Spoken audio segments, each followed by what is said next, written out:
करोति वाचालं पुण्यं लङ्घयते गिरिं यत्कृपाकमहं वन्दे परमानन्दमाधवम्।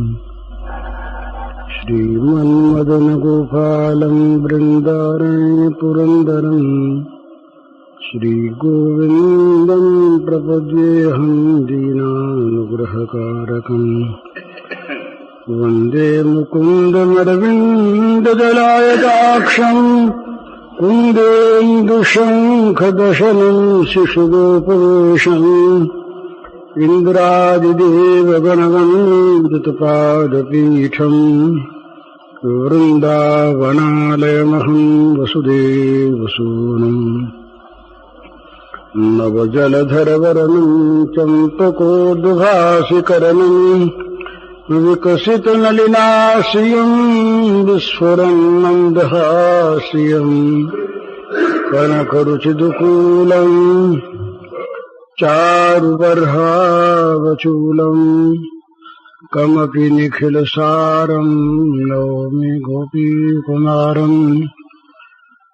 वंशीविभूषितकरान्नवनीरदाभात् पीताम्बरादरुणबिम्बफलाधरोष्ठात् पूर्णेन्दुसुन्दरमुखादरविन्दनेत्रात् कृष्णात् परं किमपि तत्त्वमहं न जाने। परंतु संबंध होते ही अपनी आर्य संस्कृति के अनुसार उस लड़की को ये निश्चय हो जाता है कि मैं अमुक के अर्पित हो गई, मैं अमुक की हो गई, मेरा सब कुछ अमुक का हो गया। अब इसके बाद वो लड़की किसी एक एक चीज का अलग दान नहीं करती और वो लड़की किसी चीज को बदले में चाहती नहीं। बस वो संबंध जहाँ स्थापित हो गया, अब वो लड़का समय पर अपने आप आता है और अपने आप आकर विवाह संस्कार के द्वारा अपनी वस्तु को ले जाता है, अपनी वस्तु को, पराई वस्तु को नहीं। तो प्रेम में मन बुद्धि का भी अर्पण नहीं होता। प्रेम में मन बुद्धि अपने प्रेमास्पद की हो जाती है और वो आकर के उस पर अपना अधिकार कर लेते हैं। तो इसकी पहले कुछ परीक्षा होती है। परीक्षा इस रूप में कि जैसे सब चीज हमने किसी को दे दी, उनकी हो गई। अब उनकी होने के बाद उनकी चीज के नाते उनकी प्रसन्नता के लिए हम किसी को बरतें तो आपत्ति नहीं है, लेकिन अपनी चीज समझकर अगर हम किसी को बरतना चाहें अपने लिए अलग, अपने सुख के लिए, तो वो वस्तु हमने उनकी मानी नहीं, उनको दी नहीं। अथवा अपनी चीज को वो किसी भांति बरतें, उनके किसी भांति बरतने में अगर हमारा मन कहीं आपत्ति करता है तो वो वस्तु भी हमने नहीं दी और वो मन भी हमने नहीं दिया। तो प्रेम में ये होता है कि जब भगवान प्रेमास्पद अपने प्रेमी के अंतर की परीक्षा कर लेते हैं कि इसका सब कुछ वास्तव में ही मेरा है, मैं उस पर बिना किसी शर्त के पूरा पूरा अधिकार कर सकता हूं, तब वो उस पर अपना स्वामित्व कर लेते हैं, उस वस्तु को वो ले लेते हैं और पूरे तौर पर ले लेते हैं। जहां तक भक्ति का संबंध है, मैं इस प्रेम से किसी नीची स्थिति का, वहां तक भगवान को कुछ संकोच है। भगवान उसके बदले में कुछ देना चाहते हैं भक्ति में, चाहे वो देने की वस्तु कितनी ऊंची हो और देने की वस्तु चाहे वो अपने आप ही हो, परंतु उसका एक ऋण मानते हैं, उसको देने की इच्छा करते हैं कि भाई इसने हमको दिया इसको बदले में दें। और अपनी चीज के बदले में कुछ देना नहीं होता, वो तो हमारी चीज है, हमारे अधिकार की हम चाहे जैसे उसको लें, बरतें, कुछ भी करें, उसका मान करें, सम्मान करें, उसको फेंक दें, उसको घर में संभाल के रख लें, कुछ भी करें, वो हमारी अपनी वस्तु है। अपनी वस्तु के बदले में देने का सवाल ही उठता है। अपनी जब होती है तभी वो स्वयं अपना हो जाता है।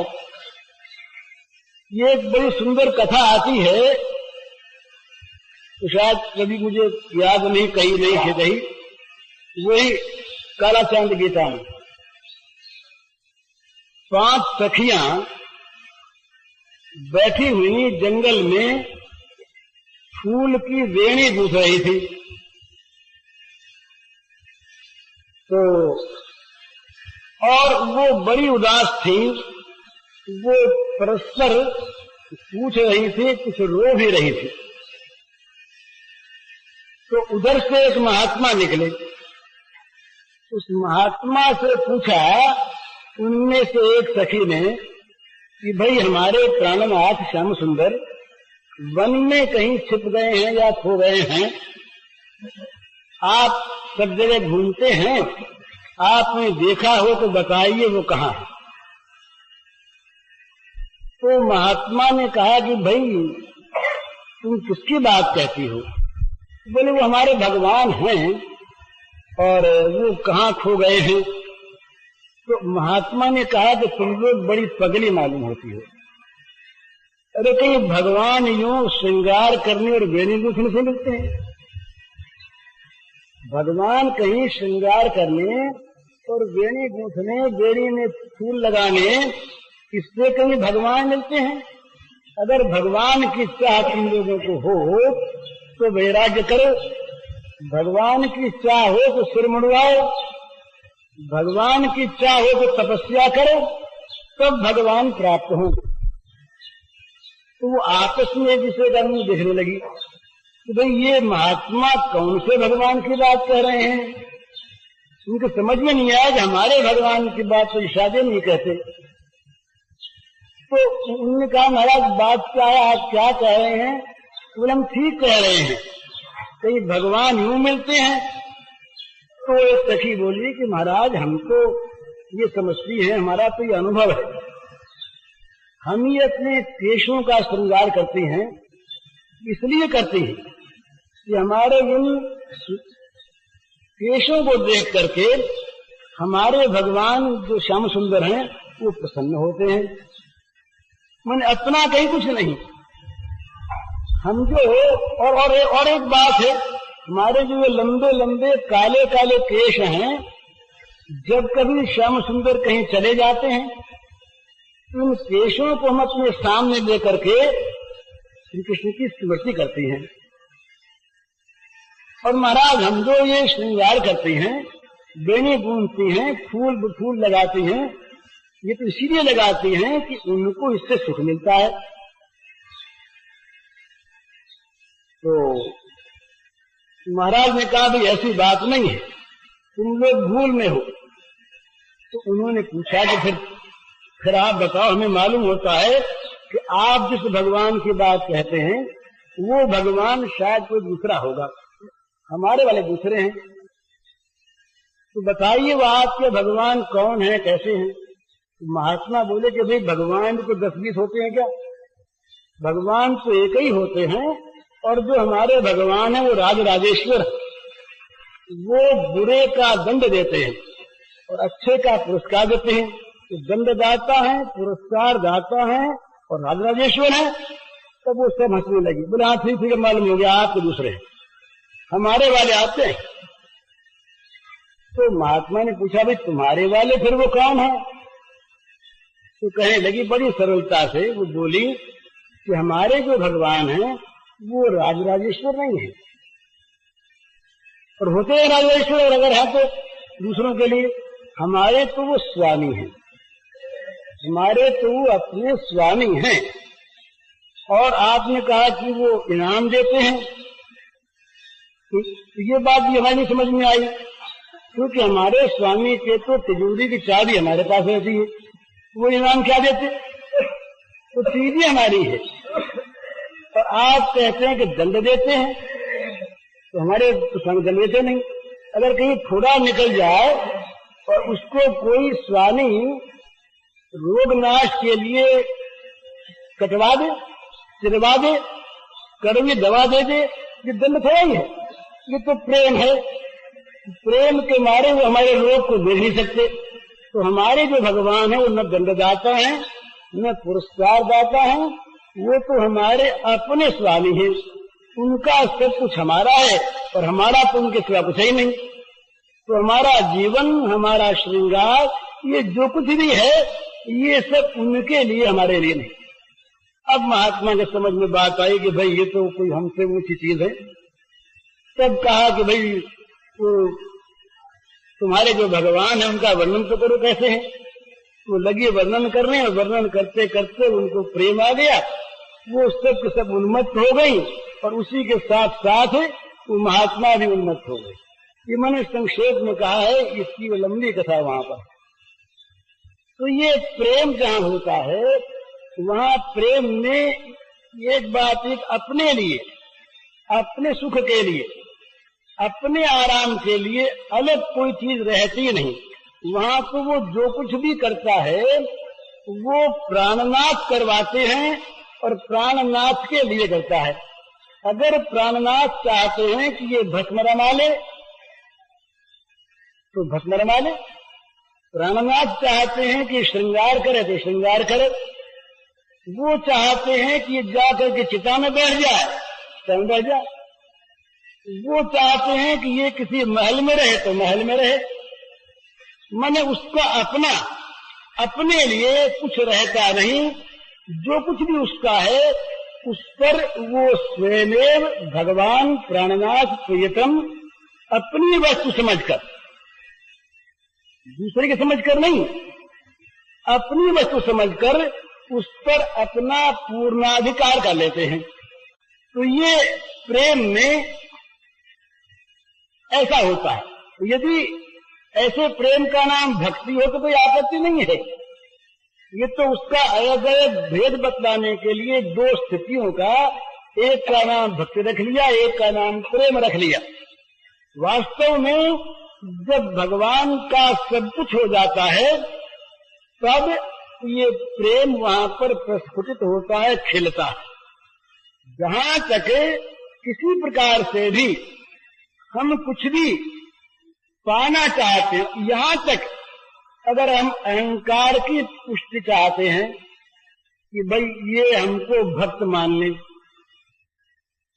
ये हमको भक्त कहें, ये भगवान, ये परमात्मा, ये हमारे प्राण प्रियतम हमको प्रेमी मान ले, हमको प्रेमी कहें, इस चीज को भी जहां तक रखा हुआ है, ये चीज रखी ना अपने पास, तब तक भी उस प्रेम में त्रुटि है। वो प्रेम प्रेम नहीं है। वो हमको प्रेमी मान ले, ये हम कह रहा, ये हम तो उनकी वस्तु हो गया। ये जो ये प्रेम में और ज्ञान में जो अहम है, वो अहम तो जाकर सारा का सारा समष्टि अहम में विलीन हो जाता है। जो व्यष्टि अहम है, ये व्यष्टि अहम समष्टि अहम में जाके मिल जाता है। और प्रेम में ये अहम जो है, ये प्रेमास्पद के अहम में मिल जाता है। तो मैं प्रेमी और वो मेरे प्रेमास्पद, इस प्रकार कहने की जो एक स्थिति है अहंकार की, वो स्थिति उसकी नहीं रहती।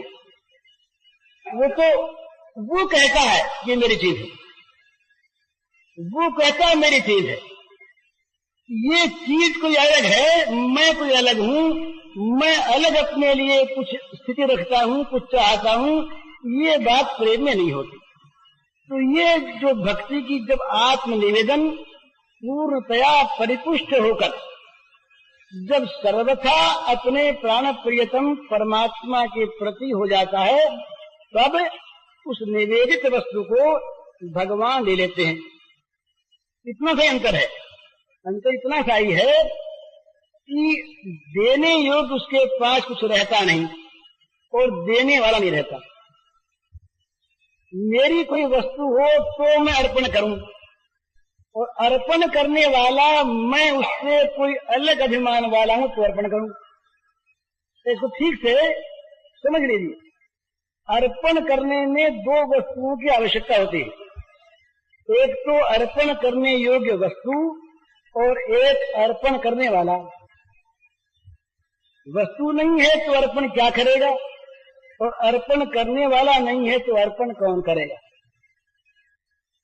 तो जहां ये भगवत प्रेम का प्रकाश होता है, वहां वस्तु उसकी नहीं रहती अपनी, और वो आप अपने से कोई चीज अर्पण कर सके, कुछ कर सके, ऐसा वो लोग आप नहीं रहता। तो इस अवस्था में अर्पण करे क्या और अर्पण करे कौन। तो जो कुछ भी है वो परम प्रियतम अपने परम प्रेमास्पद परमात्मा का, भगवान का हो जाता है। अच्छा, वहां पर भगवान होते हुए भी ये बड़ी विलक्षण चीज है। ये कथन में प्रेम नहीं आता। जितना भी कथन होता है प्रेम पर, वो सारा का सारा बाह्य होता है, बाहरी होता है। क्यों? ये नारद जी कहते हैं अनिर्वचनीयम प्रेम स्वरूपम। जो प्रेम का स्वरूप है वो वाणी में नहीं आता, और जो वाणी में आता है वो बाहर बाहर की, ऊपर ऊपर की चीज होती है। तो जरा इस बात को सोचना है, ये क्या स्थिति होती है जब वो प्रेमी अपने को अर्पण करने वाला नहीं पाता, अपने पास अर्पण करने योग्य कोई वस्तु नहीं देखता। उस समय वो प्रेमास्पद उस प्रेमी का व्यवहार किस प्रकार से करते हैं, उस प्रेमी के द्वारा प्रेमास्पद क्या क्या करते हैं, इस बात का उसे ज्ञान भी नहीं रहता। हाँ, इसलिए ये नहीं कहा जाता कि उसको अपने भगवान का ज्ञान है, परंतु वो अज्ञानी भी नहीं है।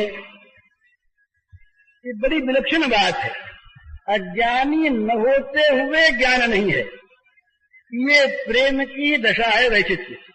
प्रेम में अज्ञानी न होते हुए भी ज्ञान नहीं है, और ज्ञानी होते हुए भी ज्ञान का प्रकाश नहीं है। क्यों नहीं है? कि वो जिसको ज्ञान होता है, जिसमें ज्ञान होता है, वो वस्तु पर उनका प्रेमास्पद की बन गई, तो उसका ज्ञान करे वो। तो उसने कालाचांद गीता में उस सखी ने कहा कि राजराजेश्वर यदि वो हैं तो वो किसी से कर लिया करें, हमसे उनका क्या संबंध है कर लेने का और कर देने का। हमारे पास तो न कर देने को कुछ है और न हम कर देने वाली कोई है। जो कुछ है उनका है। तो वहां पर इसीलिए न अज्ञान का भास है और न अज्ञान से छूटने की इच्छा है, न वहां ज्ञान का प्रकाश है और न ज्ञान का तिरोभाव है। वो ज्ञानाज्ञान, वो मैं और तू, ये सारा का सारा प्रेमास्पद की संपत्ति है। वो कहीं उसको तू कह के कहता है और कहीं वो स्वयं कह के कहता है। ये मामूली बात हम लोगों में है, क्योंकि हमारा घर है, हमारे घर में ऐसा हो गया।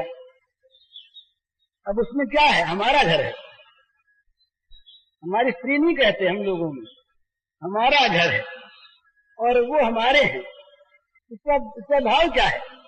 वो जो एकात्मता है, एकात्मता है अपने आप को सर्वथा खो देना, अपने आप का सर्वथा विलीनीकरण हो जाना।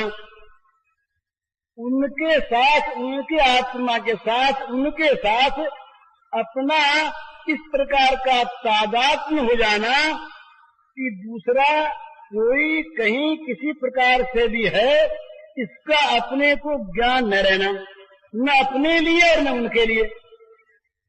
इस अवस्था को प्राप्त करके भी व्यवहार में और लीला में दो बन के रहना, ये बड़ी विचित्र स्थिति होती है प्रेम में, जो कही नहीं जाती, अनिर्वचनीय स्थिति है।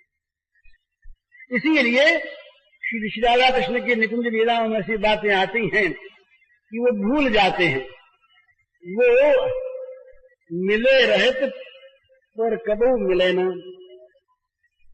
मिलन में, नित्य मिलन में विरह की अनुभूति होती है। हैं मिले हुए, हैं समीप सानिध्य में है, ये आत्म साक्षात्कार होने के बाद कभी वियोग नहीं होता, भगवान मिलने के बाद कभी छूटते नहीं, ये सत्य है। पर ये होते हुए भी, मिले हुए होते हुए भी इतनी आत्मविस्मृति होती है और इतनी तन्मयता हो जाती है कि उसके अंदर मिलन की विस्मृति हो जाती है। ये प्रेम का एक स्वभाव है। तो इसीलिए प्रेम की जो दशाएं होती हैं वो बड़ी अटपटी होती हैं, वो तर्क के द्वारा उनका समाधान नहीं होता, वो अतर्क होती हैं, वो केवल अनुभव की वस्तु होती हैं। तो इसलिए ये कहा जाता है कि जहाँ तक प्रेम नहीं है, भक्ति महाभाव को प्राप्त नहीं हुई, वहाँ तक तो भक्ति करने वाला है। जहाँ भक्ति है वहाँ भक्ति कोई करने वाला है, और उस भक्त के अंदर भक्ति की एक स्थिति है। पर जहाँ भक्ति परिपक्व होकर महाभाव को, प्रेम को, पूर्णता को प्राप्त हो गई, वहाँ पर उसमें भक्ति नहीं है, वो भक्ति करने वाला नहीं है, वो तो परम प्रेमास्पद जो उसके प्रियतम भगवान हैं, उन भगवान की वो अपनी चीज है, अपने खेल की चीज है, अपने बरतने की चीज है। उस भक्त को क्या पाना है, क्या न पाना है, क्या देना है, क्या खोना है, क्या वो क्या स्थिति में है, क्या स्थिति उसको चाहिए, क्या होनी चाहिए, इन सब का उसको पृथक पृथक कोई ज्ञान नहीं है। ये जो दशा है, इसीलिए ये हमारे वैष्णव आचार्यों ने कहा है कि ये जो शुद्धा भक्ति होती है भगवान की, ये ज्ञान और कर्म से अनावृत होती है। मन इन पर ज्ञान और कर्म का आवरण नहीं होता, पर्दा नहीं होता, ये खुली होती है, ज्ञान और कर्म से अनावृत होती हैं, ज्ञान कर्म का इनमें मिश्रण नहीं होता, ये विशुद्ध होती है।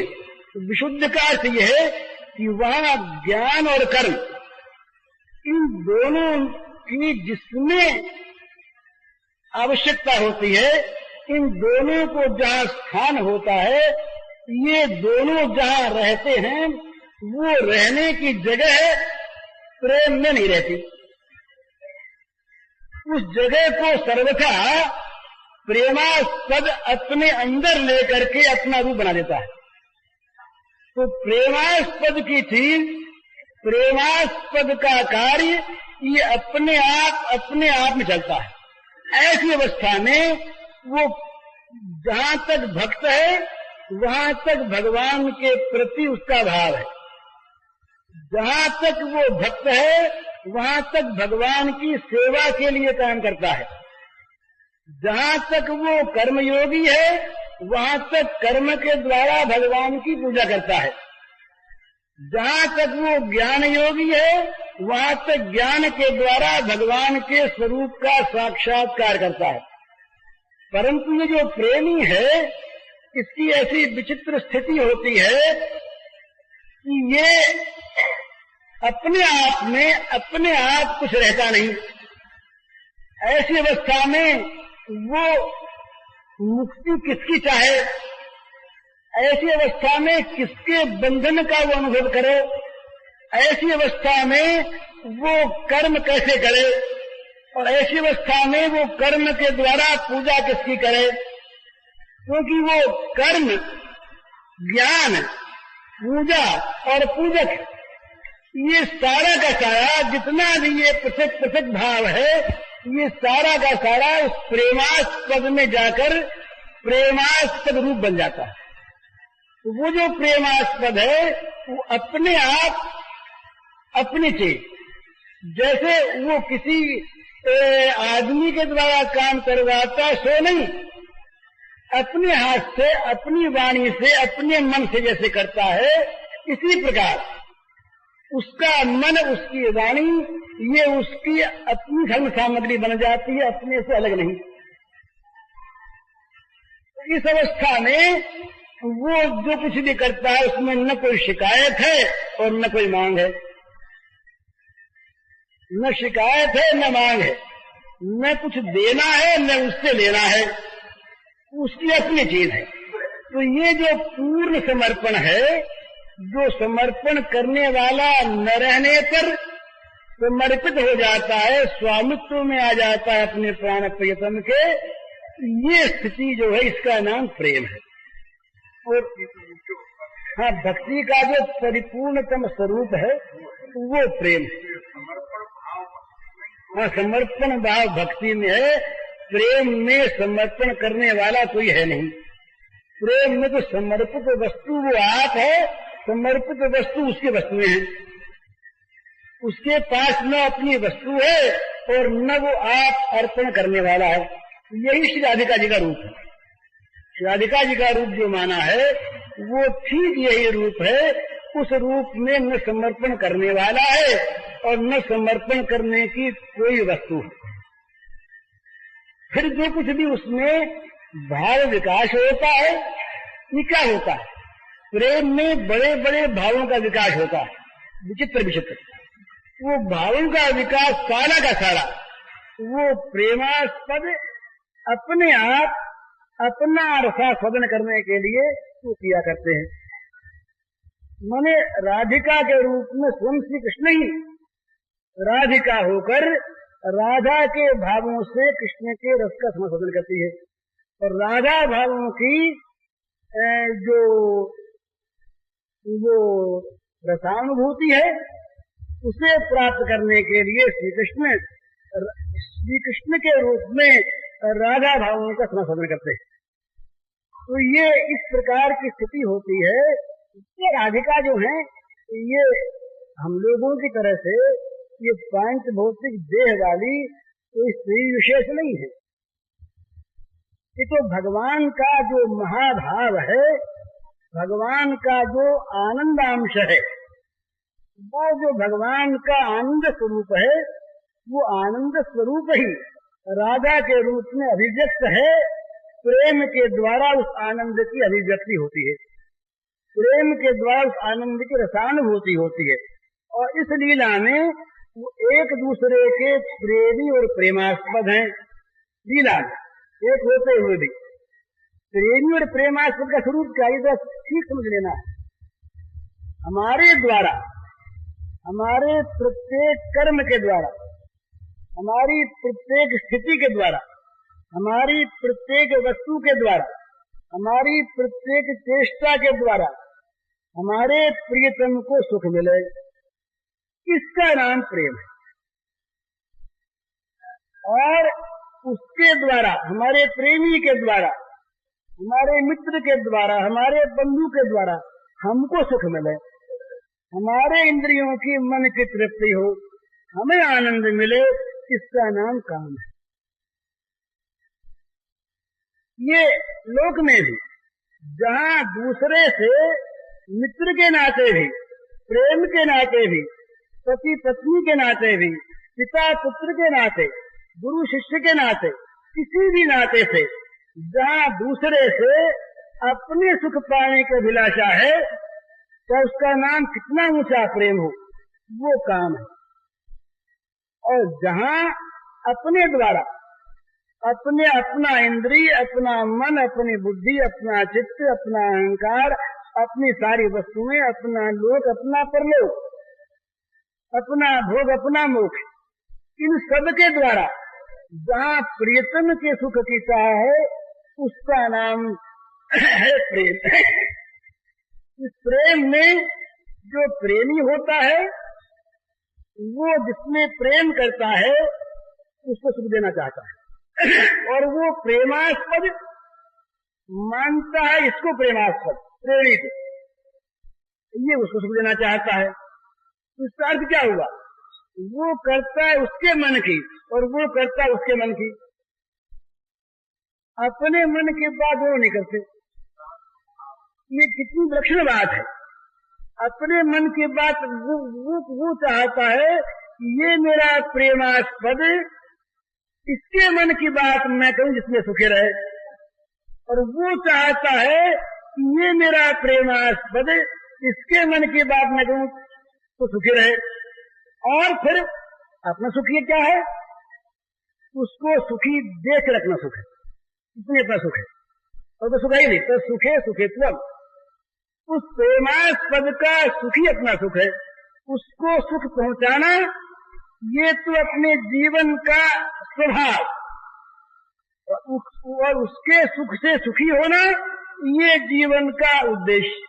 बस ये बाह्य रूप में प्रेम की लीला का ये स्वरूप है। अंदर तो एक ही है, बाहर का ये स्वरूप है कि अपने प्रेमास्पद को सुख पहुंचाना अपने सब कुछ के द्वारा। ये तो है प्रेम का व्यवहार, प्रेम का साधन, और उसके सुख से सुखी होना ये प्रेम का उद्देश्य, ये जीवन वो उद्देश्य। तो प्रेमी का जो जीवन है ये क्या है?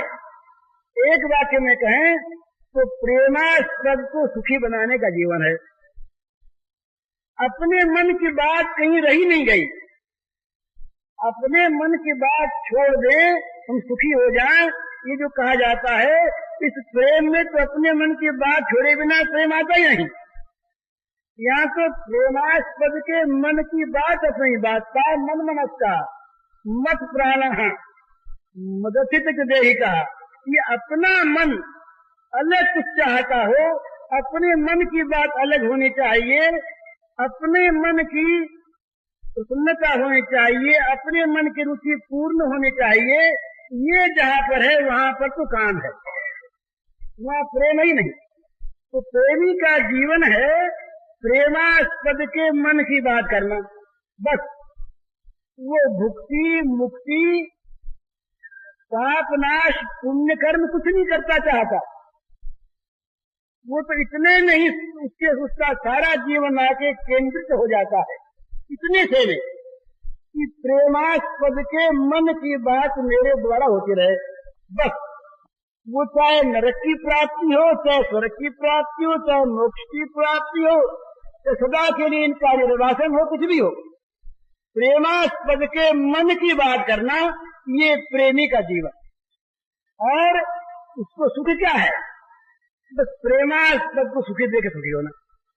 तो श्री राधिका निरंतर ये प्रयत्न करती है कि हमारे जो श्याम सुंदर श्री कृष्ण हैं ये सुखी होते रहें, और उनको सुखी देखकर मैं सुखी हूँ, मेरा सुख बढ़े। तो श्याम सुंदर क्या करते हैं? श्री जी जिस प्रकार सुखी हूँ वो चेष्टा मैं करूं और उनको सुखी देकर सुखी हूँ। यही नित्य रास है, ये हमेशा चलता रहता है, आदिकाल से अनंत काल तक ये महाराज चलते ही रहेगा। ये प्रेम लीला का जो महाराज है नित्य चलता है। किसी का जगत में कभी कभी अवतरण हुआ करता है, किसी का अवतरण किसी प्रेमी के जीवन में होता है, हमारे भी हो सकता है, आपकी भी हो सकता है। अगर आपके हमारे जीवन में ये रास उतरी आवे, ये रास माने इस रस की अनुभूति, ये जो महारस है इस रस की अनुभूति अगर हमारे आपके जीवन में कभी सौभाग्यवश उतरी आवे तो हम भी फिर प्रेमी हो जाए, हमारा भी प्रेम फिर भगवान के ओर लगकर धन्य हो जाए और भगवान हमारे प्रेमास्पद बन जाएं। प्रेमास्पद किसी को बनाना हो, एक ही बात है, अपने मन की बात छोड़नी होगी, उसके मन की करनी होगी। ये जहां कहीं भी प्रेम का विकास करना हो, शुद्ध प्रेम का, वहां अपने मन की छोड़नी होगी, उसके मन की करनी होगी। भक्ति में अपने मन की रहती है, इससे जो नीचे भक्ति है उसमें भाई भगवान हमको दर्शन दे दें, वो चाहते नहीं दो। तो प्रेमी को दर्शन की बड़ी समुत्सुकता है। प्रेमी दर्शन से कोई विराग नहीं करता, परंतु अगर प्रेमास्पद दर्शन नहीं देना चाहता तो प्रेमी के मन में दर्शन की बात आती नहीं का ये नहीं कि वो दर्शन करने से कहीं हटता है, दर्शन हो जाए बड़ा अच्छा, परंतु प्रेमास्पद यदि चाहता है कि मेरे दर्शन में ही मुझे प्रसन्नता है, तो वो जो प्रेमी है उस अदर्शन में क्योंकि प्रेमास्पद को सुख मिलता है, इसलिए वो परम सुखी रहता है। माने पूरी उसके मन की चाह, उसके मन की बात वो अपने जीवन बना लेता है, उसका जीवन यही है। और उसके जीवन में कोई उद्देश्य नहीं, कोई क्रिया नहीं, कोई त्याग की वस्तु नहीं, कोई ग्रहण की वस्तु नहीं। उसका त्याग, उसका ग्रहण, उसका जीना, उसका मरना, ये सारा का सारा प्रेमास्पद के मन में रहता है। उसका मन, ये है प्रेम की स्थिति। अब इसमें एक मेरे पास पन्ना आया था, उसमें कुछ ऐसी बात है। तो ये इसमें जो प्रेम में मिलन और विरह है, ये मिलन और विरह दोनों एक चीज है। दोनों ही प्रेमास्पद के मन की चीज है। प्रेमास्पद चाहते हैं मिलना, तो मिलन में सुख है। प्रेमास्पद चाहते हैं बिछुड़ना, तो बिछुड़ने में सुख है। मिलना बिछुड़ना ये जहाँ दुख सुखदायी होता है वहाँ काम है, वहाँ अपने मन की बात पूरी करना है। इसलिए श्री गोपांगनाओं का जो बिछोह है, वियोग है, और गोपांगनाओं का जो मिलन है, इस विषय पर पूछा है सज्जन ने। गोपांगनाओं का मिलन और गोपांगनाओं का बिछोह, ये दोनों ही एक ही प्रेम की स्थितियां हैं। वियोग में एक तपन होती है, वियोग में एक ज्वाला होती है, पर वो ज्वाला इतनी सुंदर सुख देने वाली होती है इस रूप में कि वो अपने प्रियतम के स्मरण का आनंद कराने वाली होती है। वो अगर संयोग, ये बड़ी विचित्र बात है, अगर प्रियतम का संयोग प्रियतम की स्मृति के सुख को हरने वाला हो, तो प्रियतम का संयोग इच्छित नहीं है। ठीक समझेंगे? अगर अपने प्रियतम का संयोग प्रियतम के स्मृति सुख को मिटाने वाला है, तो प्रियतम का संयोग प्रेमी नहीं चाहता। माने हमें अपने प्रियतम मिल गए, उनके मिलने पर उनको याद रखने में जो सुख होता है, वो सुख यदि चला जाए, मिल गए ना, तो उस सुख के लिए वो चाहता है कि ये हमसे न मिलें।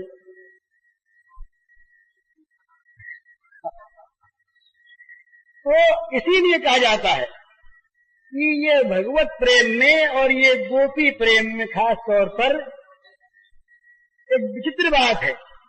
संसार के व्यवहार में ये चीज कहीं नहीं है। मिलन के बाद स्मृति के सुख की कहीं अपेक्षा ही नहीं है। जब तक वस्तु नहीं मिली तब तक तो उसके याद का सुख है, और जब मिल गई तो मिलने का सुख है। फिर याद क्यों रहेगी। परंतु इस गोपी प्रेम में ये अनोखी बात है, मिलन होने पर भी मिलन का सुख अपेक्षित है, स्मृति का सुख अपेक्षित है। इसीलिए ये श्री कृष्ण के मिलन में श्री कृष्ण की स्मृति का अभाव नहीं है, निरंतर है। इसीलिए ये हमारे यहाँ एक वैष्णवों ने माना है, ये जरा उसको किसी भी दूसरे रूप में न लीजिएगा, बुरे रूप में नहीं लेना है। एक दो भाव माने हैं वैष्णवों ने, एक स्वकीया भाव है, एक परकीया भाव है। ये शब्द अच्छे नहीं है, शब्द अच्छे नहीं है, पर परकीया स्थिति नहीं है, परकीया भाव है। तो परकीया भाव में चार बातें रहती हैं, जो स्वकीया भाव नहीं रहती। समझने का विषय है, जब वस्तु प्राप्त है तो उसे प्राप्त करने की इच्छा नहीं रहती। जब वस्तु प्राप्त है तो प्राप्त वस्तु का चिंतन नहीं होता। जब वस्तु प्राप्त है तो उसके दोष भी दिखाते हैं, और जब वस्तु प्राप्त है तो उससे मांग भी हो जाती है। जैसे पति पत्नी, अब विवाह हो करके पत्नी जब पति के पास आ गई और घर में रहने लगी, उसके बाद मुझे पति मिले इस तरह की आकांक्षा नहीं रहती। जब पति प्राप्त हो गए तो पति के चिंतन करने की रुचि रहती,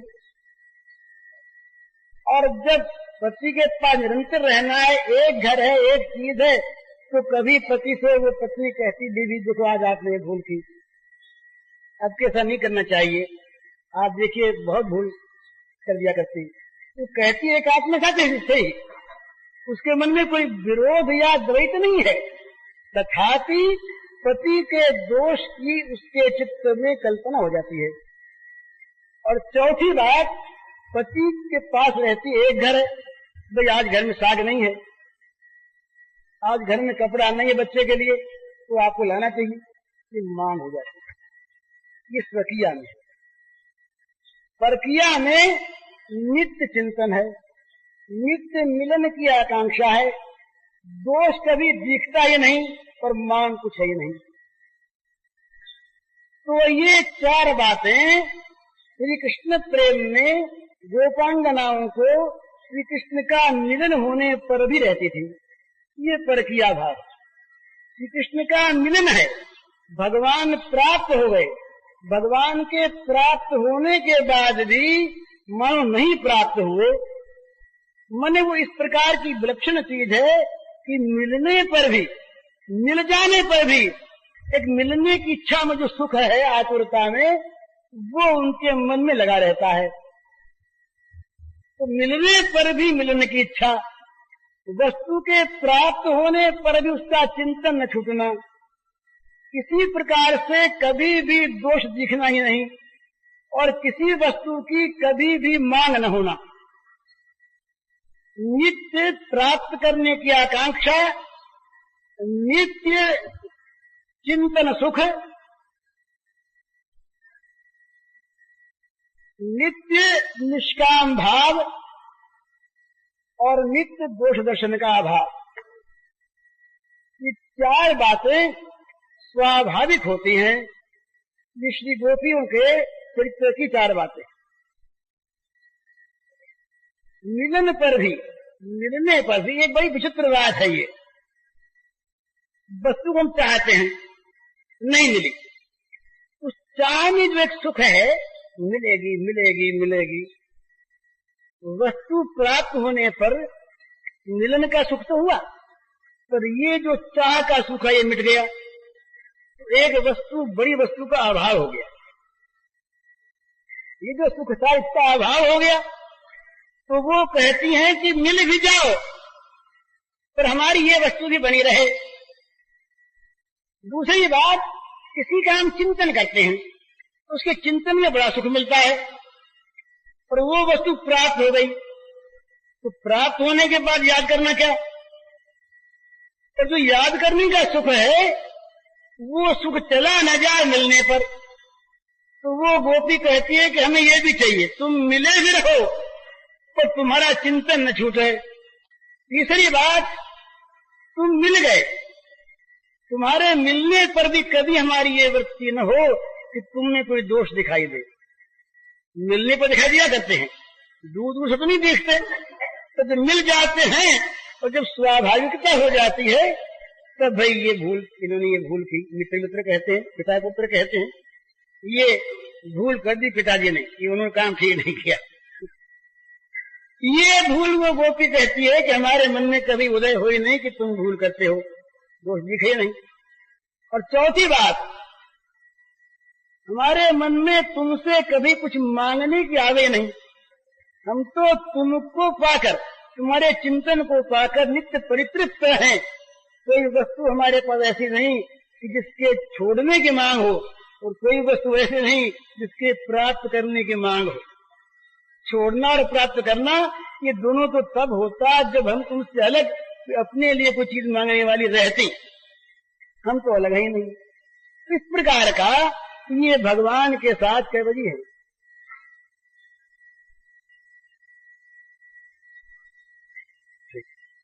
इस प्रकार का भगवान के साथ अपने प्रियतम के रूप से जो भाव होता है, जो मन की स्थिति होती है, उसमें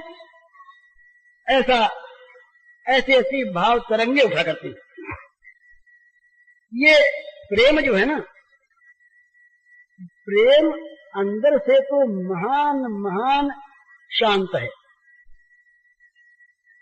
प्रशांत है बिल्कुल। जैसे आपने समुद्र को देखा होगा, समुद्र ऊपर से बहुत नाचता है, ऐसी ऐसी लहरें आती हैं, बड़ी बड़ी उत्साह तरंगे कि बड़े बड़े हाथियों को फेंक देती है बाहर, ऊपर ऊपर। और अंदर जाके देखिए, कुछ गहरे में जाइए, अत्यंत प्रशांत है। अत्यंत प्रशांत प्रेम सागर में ये भाव तरंगे उठा करती हैं, और इन भाव तरंगों का ही प्रेम में आनंद है। ये शांत प्रशांत होकर के भी नित्य उद्वेलित है, नित्य तरंगित है, नित्य भावान्वित है। इसमें नए नए भावों की, एक बार की बात कहते हैं कि वो राधिका जी चिट्ठी लिखने लगी, चिट्ठी लिखते लिखते और भूल गई, तो श्री कृष्ण की ओर से लिखने लगी, लिखना शुरू किया था अपनी ओर से और लिखने लगी उनकी ओर से। तो चिट्ठी लिखी गई, तब ये मन में आया कि कौन दे गया, नहीं चिट्ठी कौन दे गया, कि चिट्ठी तो उनकी आई है, पर ये दे कौन गया, कैसे दे गया। तो ये जो है ये प्रेम की भाव तरंगे हैं, पर इनमें एक बात है, ये काम की और प्रेम की भाव तरंगों में एक बड़ा भारी महज अंतर है। काम चाहता है अपना सुख और प्रेम चाहता है प्रेमास्पद का सुख। ये यहां पर भी छोटे छोटे काम में और बड़े से बड़े काम में, जहां पर दूसरे के द्वारा हम प्राप्त करना चाहते हैं वहां पर काम है, और जहां पर हमारे द्वारा दूसरे को सुखी बनाना चाहते हैं वहां पर प्रेम है। बहुत पहले की बात, श्री अरविंद ने एक पत्र निकलता था धर्म, ये 1909 की बात होगी। उस पत्र में एक लेख लिखा था, देशभक्ति का है, विषय दूसरा है, देशभक्ति का है। उन्होंने ये दिखाया, देश के साथ जिसके अंतःकरण का तादात्म्य हो गया हो, जो देश की भक्ति के द्वारा अपना व्यक्तिगत कुछ न चाहता हो, जिसके चाहने की कल्पना न होती हो, देश का भला, देश का कल्याण, देश का हित ही जिसका हित हो, ऐसी समझ नहीं, ऐसी अनुभूति जिसके मन में हो गई हो, उस मन की जो वृत्ति है उसका नाम देशभक्ति है। पर देशभक्ति से अगर कुछ चाहे, भी हमने देश की भक्ति की तो आज हमें देश के शासन में अधिकार मिलना चाहिए, ये देशभक्ति नहीं। देशभक्ति वो इसी प्रकार से परमात्मा की भक्ति और परमात्मा का प्रेम वो है जिस प्रेम में, जिस भक्ति में किसी प्रकार की मांग न हो। और ये विलक्षण चीज और है, प्रेम में तो और विलक्षणता है ना, और ये बड़ी बड़ी अनोखी चीज है, ये कहीं नहीं है और ये भगवत प्रेम के सिवा। जिस प्रेम में प्रेमियों के द्वारा भगवान को कुछ पाने की इच्छा हो जाती है। भगवान सर्वथा इच्छा रहित है, कभी इच्छा उनमें होती ही नहीं, रहेगी नहीं। वो नित्य अपने भाव में आत्मस्त है, अपने स्वरूप में स्थित है। वो नित्य काम है, पूर्ण काम है, आप्त काम है, सर्वथा सत्य है। ऐसा रहते हुए ही उनकी नित्य कामता में, आप्त कामता में जरा भी अंतर न आते हुए भी जब प्रेमी सामने आता है तो प्रेमी के हृदय का प्रेम रस चखने के लिए उनके अंदर इच्छा पैदा हो जाती है। ये उनके प्रेमी स्वभाव का एक लक्षण है। तो ये प्रेम में अपने सुख की तो आकांक्षा है ही नहीं। प्रेमी का तो जीवन, प्रेमी का संसार में रहना, प्रेमी की सत्ता, प्रेमी का कोई काम, ये है इसीलिए कि प्रेमास्पद को सुख मिलता रहे। वो जीता इसीलिए, वो मरता इसीलिए। उसका रहना, उसका जाना, उसके लिए कोई अर्थ नहीं रखता। उसके लिए न रहने की उसे आवश्यकता, न जाने की आवश्यकता, और न रहने और जाने की कल्पना करने वाला ही उसके अंदर कोई है। वहां तो एक चीज में वो जा करके उसका सब कुछ केंद्रित हो गया। एक चीज क्या है? प्रेमास्पद का सुख, बस। प्रेमास्पद के मन की बात उसके द्वारा होती रहे। वो मन की बात क्या है इसको वो नहीं जानता। वो मन की बात कैसे पूरी होगी इसको नहीं जानता। वो करावे कैसे ही, करें कैसे ही, वो तो केवल इस चीज का एक यंत्र है कि जिसके द्वारा प्रेमास्पद अपने मन की बात करते रहें, कराते रहें। वहां करने कराने वाला भी दूसरा नहीं है। तो वहां पर सिर्फ एक ही चीज होती है कि अगर प्रेमास्पद चाहते हैं कि ये मुझसे अलग रहे, वियोग में रहे, तो वियोग में परम सुख है, क्योंकि वो वियोग प्रेमास्पद को अपेक्षित है। और अगर वो चाहते हैं कि संयोग में रहे, तो संयोग में परम सुख है, क्योंकि संयोग प्रेमास्पद को अपेक्षित है। अपने सुख के लिए न संयोग की चाह है और न वियोग की परवाह। वियोग हो या संयोग हो, कुछ भी हो, उससे इससे कोई मतलब नहीं। इस प्रकार का जो एक भाव है, और इस भाव में जहाँ विचित्र विचित्र नित्य नव नव लहरियां उठती रहती हैं, उस लहरी वाले महासमुद्र, भाव के महासमुद्र का नाम ये प्रेमोदधि है, प्रेम सागर है, प्रेम है। तो इसलिए जो ऐसे प्रेमी लोग होते हैं वो अपने कुछ कहते मानते नहीं। ना हम विप्रो न च नरपति नो वनस्थो गृहीवा, ना हम विप्रो न च नरपतिर न ये वैश्यो न शूद्रो, कुछ नहीं। किंतु प्रोदन परमानंद पूर्ण, क्या भूल गया, प्रेमामृताब्धे गोपी भर्तुर पद कमलयोर दास दासानुदास। वो कहते हैं कि न मैं ब्राह्मण हूँ, न क्षत्रिय हूँ, न वैश्य हूँ, न शूद्र हूँ, न ब्रह्मचारी हूँ, न गृहस्थ हूँ, न वानप्रस्थ हूँ, और न सन्यासी हूँ। मैं क्या हूँ? जिनमें प्रेम का समुद्र लहरा रहा है, उस प्रेम समुद्र वाले जो गोपीनाथ हैं, गोपी भर्तु, उन गोपी भर्ता के चरण कमलों के दासों का अनुदास हूँ। ये मेरा परिचय है, कुछ नहीं। जहाँ पर कुछ है वहाँ पाने की इच्छा है, तो कुछ देना चाहिए, कुछ मिलना चाहिए। यहाँ न देना है, न पावना है, न लेना है, न मांगना है, न छोड़ना है, न ग्रहण करना है। केवल अपने प्रेमास्पद के मन की करते रहना है, और मन की करते रहना भी अपने अधीन नहीं है। वो तो उनके हाथ में खुला छोड़ दिया। अब उसको यूं घुमावें, यूं करें, रखें, पटकें, फेंकें, मारें, कुछ भी करें, स्वतंत्र है। और उनको यूं करते देख देख कर जब बिना संकोच प्रेमास्पद प्रेमी को बरतता है ना, तो प्रेमी बड़ा सुखी होता है। जाके संकोच करता है प्रेमास्पद, और प्रेमी समझता है कि मैंने दिया नहीं, मैंने कहा ये तुम्हारी चीज है। दिया होता तो ये अपने मन से बरतते ना, कि मन से नहीं बरतते तुमने रख लिया है। तो प्रेमी अपने पास कुछ रखता नहीं। तो ये जो बिना रखे की उसका हो जाने की जो स्थिति है, इसी स्थिति का नाम है गोपी प्रेम। इस गोपी प्रेम में विरह और मिलन दोनों ही प्रेम की ही दशाओं का नाम है, अलग अलग चीज नहीं है। इस प्रकार से ये भक्ति और प्रेम का यही अंतर है। अब सारे लोगों का समय हो गया। अब जो 2-3 प्रश्न और रहे हैं, इनका फिर कभी याद रहा और एक पन्ना पास रहा तो देखा जाएगा। सारे में हो गया। हरिओम।